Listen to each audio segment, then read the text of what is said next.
Today we're going to talk about a really important topic, and one that I don't find a lot of people talking about, but it's imperative, honestly.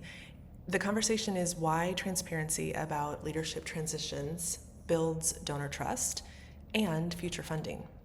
So the main point that I want you to understand after you've finished watching this is don't go quiet when your leaders leave. Donor trust truly dies in silence, and there's something that you can do about it. So the first thing we need to talk about is the reality that people leave. So if you've been with me for any length of time, you know that that is something that I talk about on a regular basis. People leave. It's a reality, and we need to start acting as though it's a reality and not shying away from it. So when leadership transitions are treated as natural and as a natural part of the workplace, we also need to then talk about the fact that silence about leadership transition erodes trust. So if it's something that's natural that happens, why don't we normalize talking about it? And that includes with our donors. So my felt reality is that donors do not need perfection. I think that we put them on a pedestal. We put them in this echelon of reality that means that they're untouchable or that they're not like us. They are humans just like the rest of us, and what they most need from their grantees and their prospective grantees is honesty and clarity. Now, it might feel scary because it's not the norm to talk about leadership transitions, but you can be a part of shifting that and helping the ecosystem be more comfortable talking about it. Avoiding the conversation about leadership transitions also honestly sends the message that you don't trust your donors with the truth. I'll let that sit with you for just a minute. When you share your plan, when you share the fact that you are going to navigate through perhaps a succession planning process. Maybe you're going to develop your succession plan for your organization for the first time ever. Maybe it's just for yourself, maybe it's for your whole executive team, maybe it's for your whole staff. Talking about that to your donors is not only a beautiful touch point, a stewarding moment, a trust building moment, but it also invites them into the conversation. It invites them into the process. Not only are you doing this for yourself to continue building that trust, but you're also doing it for other other grantees, actually other funders too. And it impacts and touches your whole ecosystem.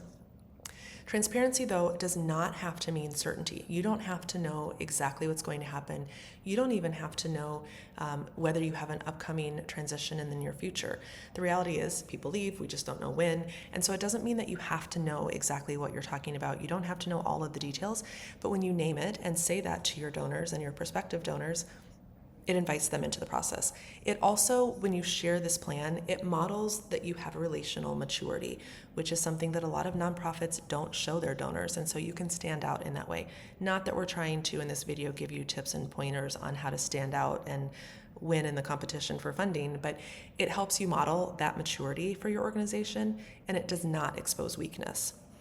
I also think that donors are very deeply values aligned, either with their own philanthropic family foundation set of values, or they want to be able to borrow and align with your organization's values.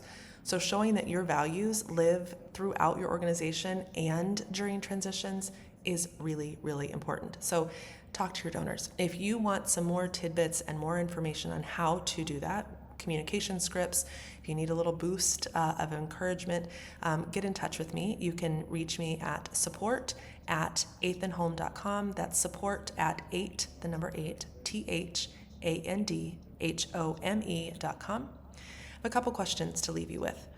What assumptions do you think that your donors hold about leadership transitions? What has transparency, or the lack of it, in the past changed how you felt personally about an organization? And finally, what could it look like to treat your donors as true partners in transition? That's it for now. This is a short and sweet video. I hope that you've learned something and are taking something away about why transparency about transitions build donor trust and future funding. Until next time, thanks for listening. Da da da da da da da da da da da da